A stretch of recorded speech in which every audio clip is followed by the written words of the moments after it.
I do not speak Russian because I speak bad Russian. Frankly, I'm not fluent in Russian because in the Soviet Union times, the little resistance you could have was, yes, you had to go to the Russian classes, yes, you had to learn the stihotvorение, and you had to do the exercises in the exercise book, but that was kind of bare minimum, so you passed. But you really, I mean, it's totally unfair to the great Russian language, obviously. But when I was a child, I felt that this is my way of standing up against Soviet Union, not learning the lingua franca of the Soviet Union.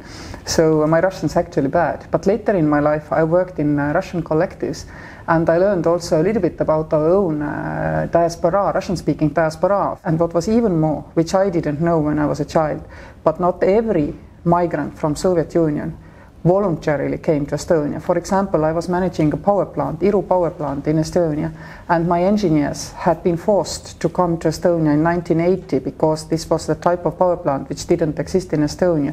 So the Belarusian and Russian engineers were forced to, deported in fact, like were our ancestors to Siberia.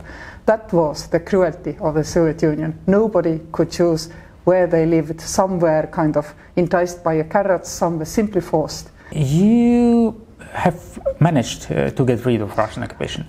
Is it possible for Ukraine to do First and foremost, we got rid of the Soviet Union occupation. It's different. I think we need to make the difference because 30 years ago, when the Soviet Union imploded, Russia regained its independence similarly. I mean, Russian people were also not free in the Soviet Union. So you cannot say, I mean, equal Soviet occupation with Russian occupation. It's two totally different things.